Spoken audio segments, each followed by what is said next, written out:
Hi there, welcome to this video for the 36th weekend since the initiation of lockdown in the UK. Can't believe it's sort of heading towards Christmas pretty rapidly. Obviously there's still a sort of national lockdown in the UK, which we're coming out of next week. And then there's the 5 days of Christmas mixing for 3 households, which is then probably going to lead to another lockdown and God knows how many deaths. It's a difficult one, but I can't see how getting together and eating Christmas dinner is important enough for a lot of people to die. And if a rule or government legislation is such that, yeah, go and see your grandparents for Christmas, but don't hug them because you might end up killing them. To me, that says everything about this whole plan. I don't know. It is difficult because obviously Christmas is very important to a lot of people, including me. But I'm just struggling to see how you can justify it based on a further lockdown. You know, all the economic turbulence that's going to cause, people dying. I don't know, don't get it. Anyway, this isn't really radio related, but I know that we do have a few audio files in the sort of group of subscribers on Oxford Shortwave log. And so what happened was, as some of you will know, I've got a hi-fi component system in the living room, some Technics stuff, CD player, graphic equalizer, sort of spectrum analyzer, tuner, etc. Excuse me. And what I'd really like is a turntable, so I'm hoping to get one soon. The problem is that the tuner that sits on top of my hi-fi system downstairs is smaller than a standard unit. And in any case, my MacBook is usually connected to the TV anyway, so there's nowhere to put it. And then I remembered I had some other components. It's amazing what you can dig out when you have a sort of sort through piles of stuff that you've got shoved in the spare room, as I have. And I remembered that I had this Cambridge Audio amp. I didn't remember that I had another Technics CD player, and I'd completely forgotten I had these Technics speakers. But anyway, I pulled all this stuff out last night and plugged it all together.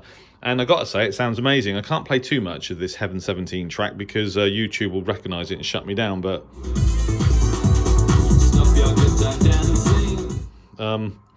I was really pleased to find this stuff, and so I basically set it up here in one of the spare rooms upstairs. So as that it's ready if I do hopefully get a turntable at some point. Talking about getting a turntable, what I hadn't realised was that, you know, when I was buying vinyl, they were 10 quid the last time I bought one, I'm sure. I was very shocked to discover that an album on vinyl now is 25 quid. Can be 20. I mean, it's literally ridiculous. I mean, I thought, you know. But I suppose they're produced in low volume now, relatively speaking, which is why they're more expensive. So anyway, yeah. But I do like a hi-fi component system, super audio. Prefer CDs, I think, to vinyl in general. But there are certain albums that I think you have to have and have to play on vinyl. So. And there aren't really any radios around right now that I really sort of like want. The obvious one, of course, is the PL 990. But I've read a couple of reviews on it, and to be honest with you, the build quality to me doesn't look as good as the 880. I don't think it's basically an improvement on the 880, and if it is, it's so marginal. It's not worth the 300 odd quid, or it's a ridiculous price, whatever it is. It's just, you can't justify it. I don't need it, and I'm pretty sure it doesn't do anything. It doesn't do anything really sort of tangible beyond what the PL 880 does, which is a fantastic radio. So I won't be getting one. So I'd rather wait until something more interesting comes out, and in the meantime, listen to some very expensive vinyl. So it would seem.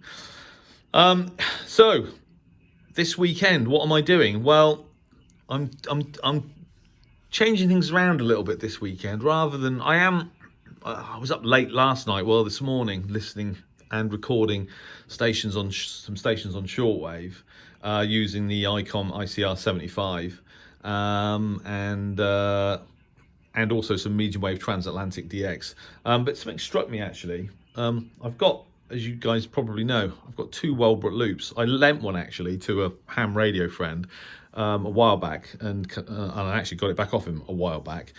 And it's been in the shack. I haven't bothered to put it back outside again because you can probably see down at the bottom of the garden, if I zoom in, you can see that I have an identical antenna in the garden. And it reminded me actually that I do get asked quite often, is there a big difference in terms of sighting a magnetic loop inside the house or outside the house? Because obviously, they're well known to be as an H-field antenna, well known to be very effective in noisy environments. They're directional, so you can remove noise that way.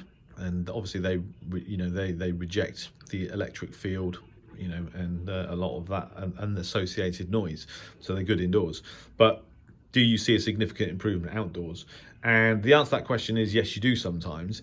But what's that like in the real world? So I thought, well, I'll put a little experiment together. I'm using the SDR Play RSP DX. I was going to use the Duo, but to be honest with you, that just so you can observe both signals at the same time. But it's probably clearer to actually just use the DX. And I'm just as a sort of way of demonstrating. So this is 15.640 kilohertz, and this is the signal. I don't actually know what station this is, but this is the signal as received on the Wellbrook loop at the bottom of the garden. And what I've done basically is I'm using an antenna switch. This is the RSP. Hang on, let me just turn the volume down again. So this is the Wellbrook in the garden, and this is the Wellbrook by the window. Both orientated in the same direction. I'll have a play around with that. And so I can easily just switch between the two, and then we can listen to the audio. So this is what it sounds like with the antenna outside. Bearing in mind this is a pretty strong signal. And while you're watching that, I'm going to click over to the indoor antenna.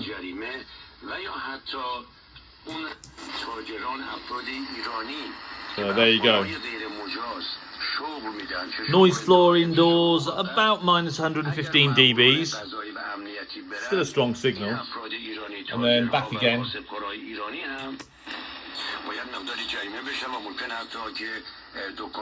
So about minus 125 dBs noise floor outside. So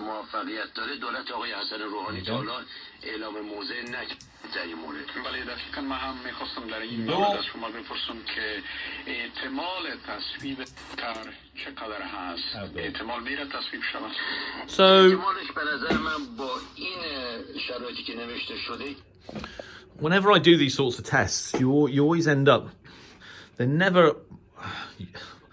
never kind of binary. It's never, completely binary. Well, the outdoor antenna is going to always be better than the indoor antenna because there's various factors involved. A big one, of course, being signal strength. But I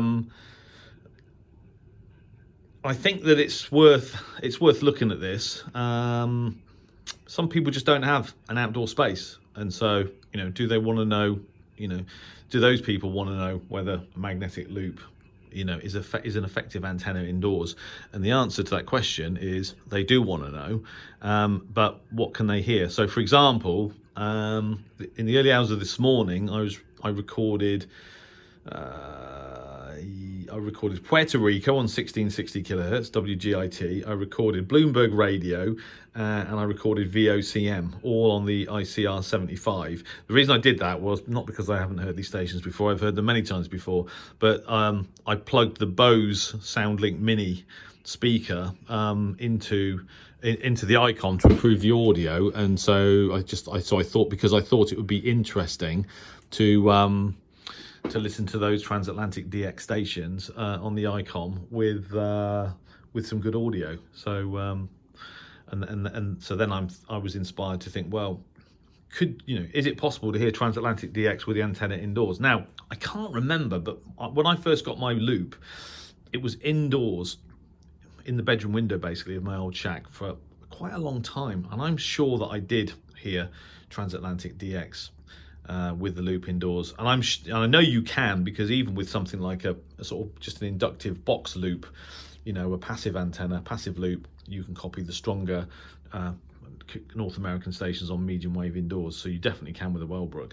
But you know, how good is the reception using one of those antennas indoors? So, which is, you know, that's an interesting question. So that's what I'm going to do. So, and I'm probably going to use an SDR, because you get the signal, you get a flavour of the audio, obviously, but I think it's more compelling if you can actually see how the signal changes between indoors and outdoors, and how the noise floor changes. I mean, the result of a change in noise floor, particularly if it results in the change in signal to noise, is obvious in the audio. But I think it's powerful to see that as well. So what I might do is I might plug the Bose into the computer to improve the actual audio and do it that way, rather than just do a kind of screen recording. So I'm going to do that. That's what I'm going to do this weekend. The other thing is that what I also do, 15640, as a way of a further comparison, I've got the I was going to use the two-way antenna switch, but I thought I'd use a three-way, because outside I've also got the Bonito Mega Loop FX antenna, which is another magnetic loop, of course, which is hanging on the fence. So I might throw that into the mix and do a sort of three-way test. So basically Wellbrook and Bonito loop outdoors, and that, I have compared those antennas before, and see how they both compare to a Wellbrook indoors. And in fact, the signal that we're listening to here, I've got it. So this is the Mega Loop FX on the Yaesu FRG 8800.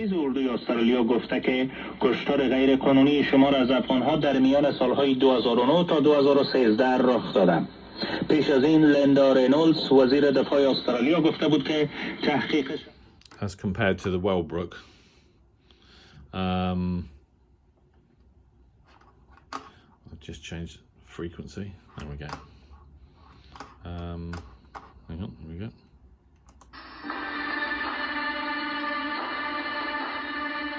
So this is the Wellbrook outdoors.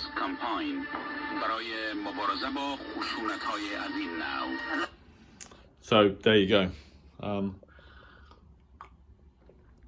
Yeah, it'd be quite interesting to compare those two. To do another comparison of the Wellbrook and the Mega Loop outside together, and also compare them with the Wellbrook indoors. And the other thing I've done, or I'm doing,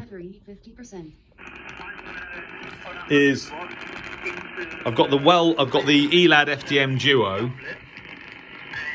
audio output into the Bose.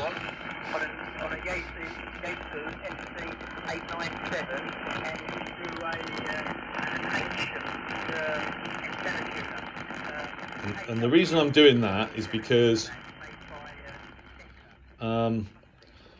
this weekend I'm going to have a go at using this radio QRP as a QRP transceiver. Now, I tried this back in the summer with it connected to the computer using I can't remember which SDR software I was using at the time.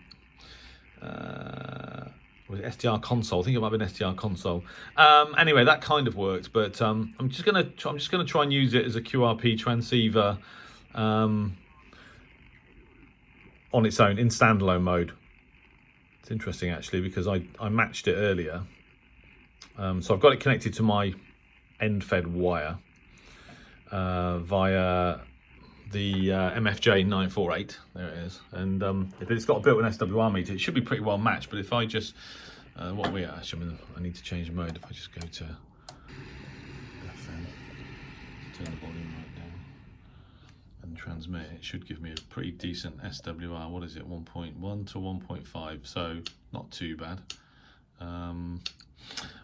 Yeah, so I've always been interested. I think when I did this last summer, I did actually work a guy in Russia using this radio with 5 watts. It's 5 watts TX output, which I thought was quite good. But I've not really used it at any length, and so obviously I've still got the 817, and I'm having a nightmare with that, because I've tried to order a little portable 45 watt PA for it from China. The first one got sent back to the supplier from the Chinese border, so it didn't make it out of China. So they apologised and said they'd sent another one. That also got sent back from the border, so cancelled it and ordered another one from Hong Kong. Now, obviously Hong Kong is still officially China, but sort of figured it might make a difference, and they've had nothing yet in terms of tracking. No idea where it is. It hasn't arrived, and if it doesn't arrive, and any of you that watch this video that know where I can buy a 45 watt one of the, you know the type. There's two different sort of variations of it, designed to use with QRP rigs like the 817, 45 watts. If any of you know where you can get one, or where I can get one from, I'd really appreciate it, because at the moment the 817 to go portable with for a sked, 5 watts is just too skinny. Some people can hear you, a lot can't. It's usually a struggle. But using the FT991 on a lead acid battery as a portable rig with 15 watts is actually doable. So, and that's what I've been doing. But I don't want to do that for much longer, because that's the rig I use for FT8. So I haven't been able to do any FT8 for quite a while, because I've been using this rig as a portable, in a portable arrangement. So, so yeah, we'll see. But yeah, if anyone knows where I can get hold of one of these ultra sort of portable 45 watt PAs from, I'd be very grateful. In the meantime, yeah, I'm gonna have a little experiment with the FDM Duo. Reminds me when I first got my foundation license, I set this up with that super antenna, kind of tunable sort of telescopic whip, 5 watts, with it in the back garden at my other QTH, and nobody could hear me. So but this is now connected to a much better antenna, so I'm in with half a chance. And as I said, I have worked a station in Russia on 5 watts using that little rig. So one real downside with that radio is the audio. It's literally terrible in standalone mode. It's better with the Bose, but there's just something about the audio on the Duo that I'm just not completely okay with. I don't know why, I'm just not. So there you go. That's it. That's it for this weekend. Hope you're all going to keep safe. What a strange world we live in right now.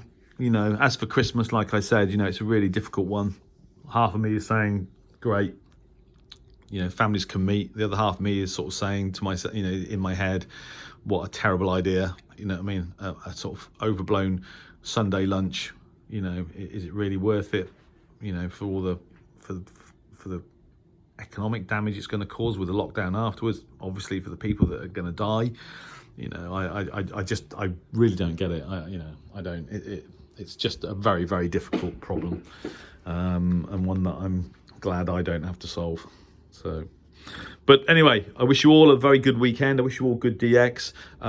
As I said, keep safe, and I look forward to receiving some of your comments on the channel.